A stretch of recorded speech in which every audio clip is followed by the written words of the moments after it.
السلام علیکم ورحمۃ اللہ وبرکاتہ۔ وعلیکم السلام۔ اعوذ باللہ من الشیطان الرجیم، بسم اللہ الرحمن الرحیم۔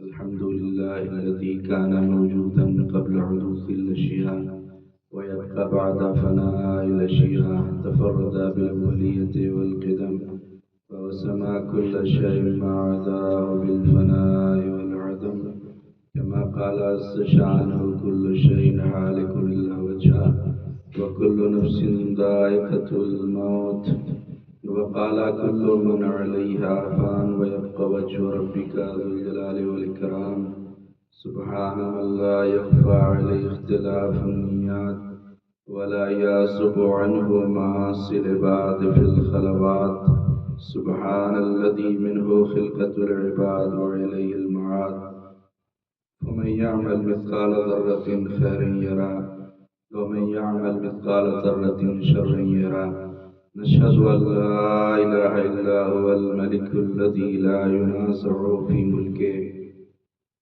ولا يزاد في حكمه، يعذب من يشاء بما يشاء كيف يشاء ويرحم من يشاء بما يشاء كيف يشاء، تعذيب المسيء عدل وعفو تفضل، ثم الصلاة والسلام على أشرف الأنبياء والمرسلين وآله الطيبين الطاهرين المعصومين المظلومين الغر الميامين، ولعنة الدائمة الباقية على أعدائهم أجمعين، أما بعد، يا عباد الله أوصيكم ونفسي بتقوى الله۔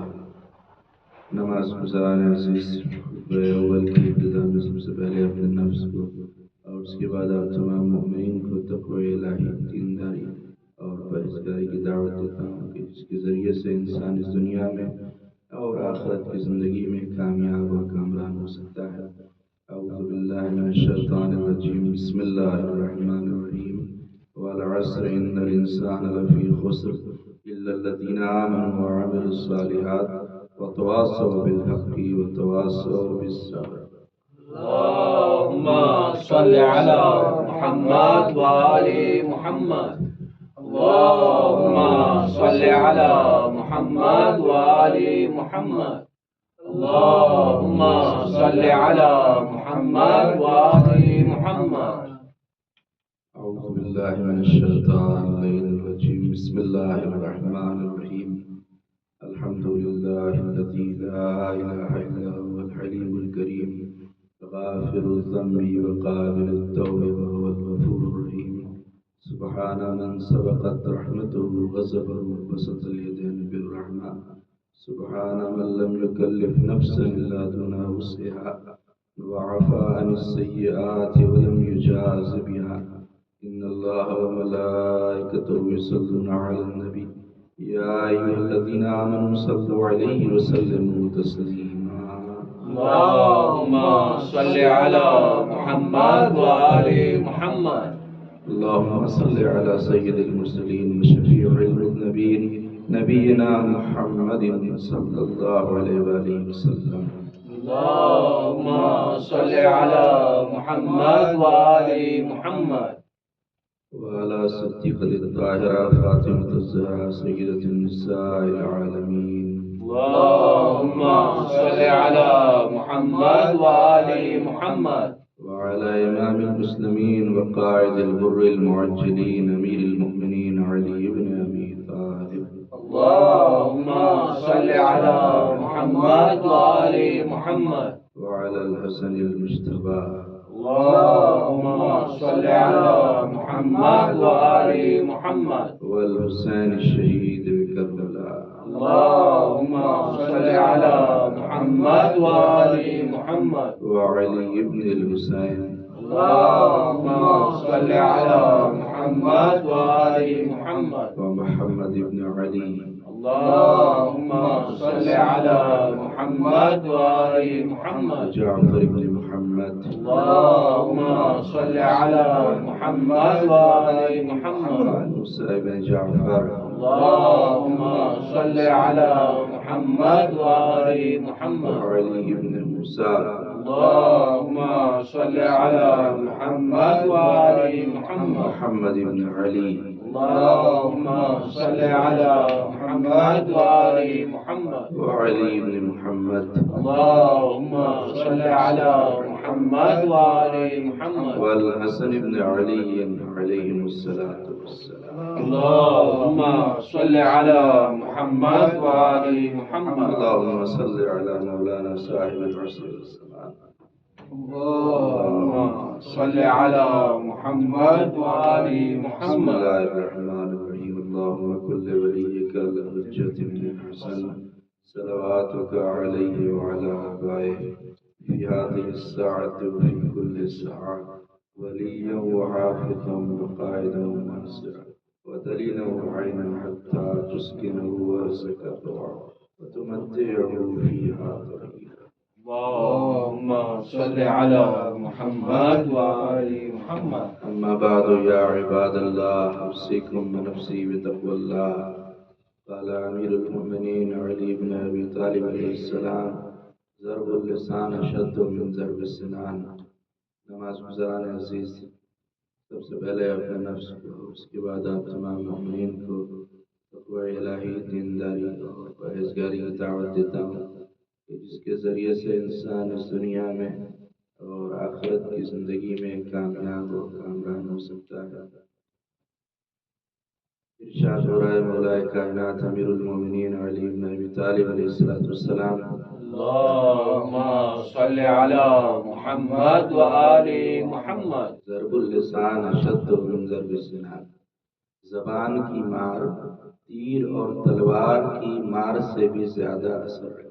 گزشتہ جمعہ میں ہم نے جہاں پر روکا تھا اسی کو آج کنٹینیو کرنا ہے کہ اللہ نے انسانی جسم میں ایک چھوٹا سا عضو رکھا ہے کہ جس کو ٹنگ کہتے ہیں اور جس کو زبان، اور عربی میں جس کو لسان کہتے ہیں۔ یہی وہ جز ہے انسان کی جسم کا کہ جس کے ذریعے سے انسان ذکر پروردگار کرتا ہے، تسبیح و تحلیل کرتا ہے، تقدیس و تمجید کرتا ہے، اور اسی زبان کے ذریعے سے انسان کسی کو برا بھلا کہہ کر گناہوں میں مبتلا ہو جاتا ہے۔ تو ایک زبان ہے، اب انسان کے اوپر ہے کہ انسان اس زبان کو ذکر الہی میں استعمال کر رہا ہے یا معصیت پروردگار میں اس زبان کو لگا رہا ہے۔ تو زبان ایک ہے لیکن یہ ڈیپینڈ کرتا ہے انسان کے اوپر۔ اس لیے علماء نے بیان کیا، علماء اخلاق نے بیان کیا ہے کہ 80 قسم کے گناہ ہیں کہ جو انسان زبان کے ذریعے کرتا ہے، 80% گناہ۔ اب آپ سوچیں کہ کتنے سارے گناہ 80% میں آ گئے ہیں۔ کچھ گناہ جو ہاتھ اور پیر کے ذریعے سے، یہ گناہ تو بہت مختصر ہے، لیکن زبان کے ذریعے، کیونکہ زبان کے ذریعے سے انسان کسی کو زخم زبان دیتا ہے، تانا دے دیا، کسی کو برا بھلا کہہ دیا، کسی کی غیبت کر دی، کسی پر تہمت لگا دیا، کسی کا مذاق اڑا دیا، تمسخر کیا، کسی کی تحقیر کیا، کسی کی چغلی کیا، چاڑی کیا۔ یہ سارے گناہوں کا جو سرچشمہ ہے وہ زبان ہے۔ اس لیے زبان کو کنٹرول میں رکھنے کی بڑی تاکید کی گئی ہے کہ زبان کو کنٹرول میں رکھیں، ورنہ یہ بڑے بڑے گناہوں کا پیش خیمہ بن سکتا ہے۔ اس لیے مولا کائنات علی بن ابی طالب علیہ السلام: اللهم صل على محمد وآل محمد. مولا علی علیہ السلام نے ارشاد فرمایا کہ جو انسان زیادہ باتیں کرتا ہے تو اس سے غلطی بھی زیادہ ہوتی ہے، اور جب غلطیاں زیادہ ہوتی ہیں تو انسان کے اندر سے حیا بھی کم ہو جاتی ہے۔ جب حیا کم ہو جاتی ہے تو تقویٰ اور پرہیزگاری بھی کم ہو جاتی ہے۔ جب تقویٰ اور پرہیزگاری کم ہو جاتی ہے تو انسان بد زبان ہو جاتا ہے۔ انسان کی زبان جب خراب ہو جاتی ہے، بد زبان ہو جاتا ہے، تقویٰ اور پرہیزگاری کم ہو جاتی ہے، تو انسان کا جو دل ہے وہ سیاہ ہو جاتا ہے، اور اس کا دل سیاہ ہو جائے پھر اس کا ٹھکانہ جہنم۔ تو اس طرح سے آپ نے دیکھا کہ زبان انسان کو کس طرح جہنم کی طرف لے جاتی ہے۔ تو زبان کے گناہوں میں سے ایک بڑا گناہ ہے بد زبانی۔ بد زبانی یعنی کسی کو گالی دے دیا، کسی کے لیے فحش کلمات کو زبان سے جاری کیا، یا کسی کو برا بھلا کہہ دیا۔ اس کو کہتے ہیں بد زبانی، کہ زبان کے ذریعے سے کسی کے دل کو تکلیف پہنچائی ہے۔ لہذا زبان سے کسی کو تکلیف دینا، اگرچہ مسلمان ہو یا کافر ہو، بوڑھا ہو یا بچہ ہو، انسان ہو یا جانور۔ اب آپ سمجھ رہے ہوں کہ جانور کو کس طرح، اگر جانور کو بھی آپ نے گالی دے دیا اور خدا نہ خواستہ برا بھلا کہہ دیا تو یہ بھی منع ہے کہ جانور کو بھی برا بھلا نہ کہیں، جانور کو بھی گالی نہ دیں۔ تو مدرسے میں پڑھتے تھے جب ہم، تو استاد اس حدیث کو کئی مرتبہ انہوں نے بتایا کہ جو لوگ دنیا میں کہتے ہیں خلفاء کے لیے کہ وہ کتے سور کی طرح تھے، تو قیامت کے دن کتا اور سور، روایت میں یہ بات آئی، کتا اور سور قیامت کے دن اللہ کے بارگاہ میں فریاد کریں گے کہ پروردگار، لوگ ہم کو ان سے نسبت دیتے تھے جبکہ ان سے بہتر ہم رہے۔ کتے کے اندر وفاداری، ان کے اندر تو وفاداری بھی نہیں تھی، تو کتا بھی فریاد کرے گا قیامت کے دن۔ لہذا کتے کے لیے بھی برا لفظ کہنا منع ہے، جانور ہے لیکن جانور کے لیے بھی برا لفظ اگر انسان کہے تو ممکن ہے کہ قیامت کے دن وہ انسان مشکل میں پھنس جائے، مشکل میں گرفتار ہو جائے۔ اسی لیے مولا علی سے یہ حدیث میں جس میں آپ فرماتے ہیں کہ الانسان لبہ اللسان، یعنی انسان کے وجود کا خلاصہ زبان ہے، پورے وجود انسانی کا جو خلاصہ ہے وہ زبان ہے۔ کہ پتہ کیسے چلے گا کہ یہ آدمی کیسا ہے؟ جب زبان کھلے گی تو پتہ چلے گا کتنے پانی میں۔ لہذا اپنی زبان پر پورا کنٹرول رکھیں۔ اب یہ حدیث پیغمبر اسلام سے ملتی ہے، اس میں آپ فرماتے ہیں کہ وہ عورت جو اپنے شوہر کے ساتھ بد زبانی کرتی ہے، زبان درازی کرتی ہے اور دن میں روزہ رکھتی ہے، راتوں کو جاگ کر پوری رات عبادت کرتی ہے اور صدقہ و خیرات راہ خدا میں دیتی ہے اور اللہ کی راہ میں غلاموں کو آزاد کرتی ہے، تو اللہ اس کے کسی بھی عمل خیر کو قبول نہیں کرے گا جب تک کہ شوہر کو راضی نہ کرے۔ شوہر سے کیونکہ بد زبانی کی کوئی عمل قبول نہیں ہوگا جب تک شوہر راضی نہ ہو، اور اگر شوہر راضی نہ ہو تو پھر اس عورت کو قیامت میں جہنم میں سب سے پہلے ڈالا جائے گا اس عورت۔ اسی طرح سے ایسا نہیں ہے کہ صرف عورتوں کے لیے بلکہ ہمارے لیے بھی ہے، مردوں کے لیے بھی ہے کہ اگر عورتوں کے ساتھ بدزبانی کی تو یہی سزا ہمیں بھی ملے گی۔ لہذا کہیں ایسا نہ ہو کہ زبان کا زخم کسی کو لگا دیں اور پھر دنیا میں پچھتاوا ہو اور آخرت میں عذاب کا سبب ہو۔ اس لیے جب حضرت موسیٰ اور حضرت موسیٰ اور حضرت ہارون جو موسیٰ کے وزیر تھے، جب یہ دونوں دربار فرعون میں جانے لگے تو اللہ نے سورہ طٰہٰ کی آیت نمبر 33 کا تھا، سورہ طٰہٰ، اذهبا الى فرعون انه طغى وقولا له قولا لینا لعله يتذکر یخشی۔ اللہ نے کہا ہے موسیٰ اور اے ہارون تم دونوں فرعون کے دربار میں جاؤ، اذهبا الى فرعون انه طغى، کیونکہ وہ سرکشی کر رہا ہے، طغیانیت کر رہا ہے، وقولا له قولا لینا، لیکن جب دربار فرعون میں جانا تو اس کے ساتھ سخت کلامی نہ کرنا۔ اللہ کو تو کہنا چاہیے تھا یہ تو اللہ کے برابر میں آنے والا ہے، اپنے آپ کو خدا کہہ رہا، اللہ کو کہنا چاہیے تھا بہت سخت کلام کہنا، اس کو ڈانٹنا بگڑنا، لیکن اللہ نے کہا نو، اس کو سخت کلامی اس کے ساتھ نہ کرنا۔ وَقُولَ لَهُ قَوْلًا لَيِّنًا، جب جانا تو نرم لہجے میں بات کرنا۔ یہ تبلیغ کا ایک طریقہ خدا نے بتایا حضرت موسیٰ و ہارون کو کہ اگر ظالم کے دربار میں بھی جا رہے ہو تو سخت کلامی نہیں، ترش لہجہ نہ ہو، بلکہ نرم لہجے کے ساتھ ظالم کو دعوت دینا خدا کی طرف۔ کیوں؟ لعلہ یتذکر یخشی، ہو سکتا ہے کہ وہ خدا کو ماننے لگے اور خدا سے ڈر جائے۔ اگر نرم لہجے میں گفتگو کی جائے تو یہ نرم لہجہ ہے کہ نرم لہجے کے ذریعے سے انسان دوسرے تک اسلام کے پیغام کو پہنچا سکتا ہے۔ اگر لہجہ سخت ہوگا تو پھر لوگ پراگندہ ہو جائیں گے، لوگ دور بھاگ جائیں گے اگر لہجہ سخت ہوگا۔ اسی طرح پیغمبر اسلام صلی اللہ علیہ وآلہ وسلم اللہم صلی علی محمد و آل محمد کے لیے ملتا ہے کہ ایک مرتبہ یہودیوں نے یہ پلاننگ کی کہ پیغمبر اسلام کی توہین کریں اور بے عزتی کریں۔ تو اس طرح وہ ایک یہودی جب پیغمبر اسلام کے پاس سے گزرا تو اس نے پیغمبر اسلام کو کہا سلام علیکم، حقیقت میں کیا ہے سلام علیکم، لیکن اس نے توہین کے لیے کہا سلام علیکم۔ سام کا مطلب ہوتا ہے تلوار، سلام علیکم سلام علیکم یعنی آپ پر سلامتی ہو، لیکن سلام علیکم اگر کوئی کہے تو اس کا مطلب یہ کہ آپ پر موت ہو۔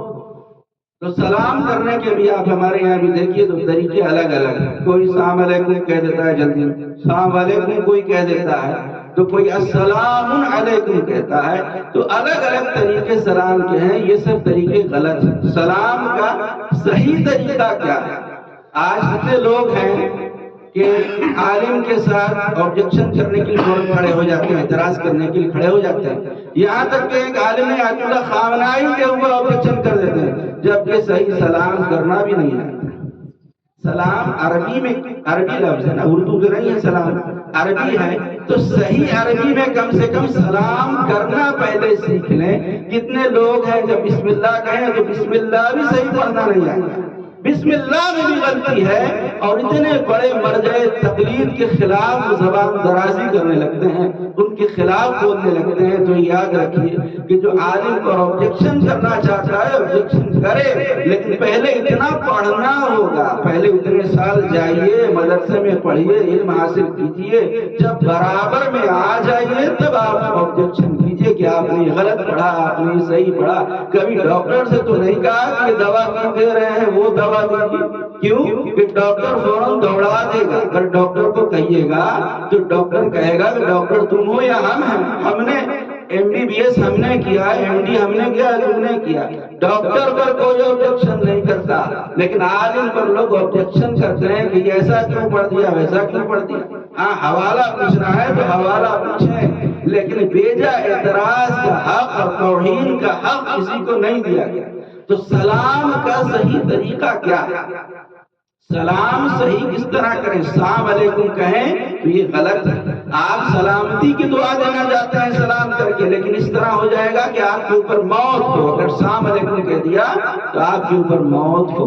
اسی طرح سے السلام علیکم کچھ لوگ کہتے ہیں تو یہ بھی رونگ۔ بڑے بڑے لوگوں کو ہم نے دیکھا کہ یہ غلطی کرتے ہوئے دکھائی دیتے ہیں کہ السلام علیکم، یہ رونگ ہے، یہ غلط ہے۔ السلام علیکم کہنا صحیح نہیں ہے، السلام علیکم یہ کہہ دے تو یہ بھی غلط ہے، یہ بھی صحیح نہیں۔ صحیح طریقہ سلام کا کیا ہے؟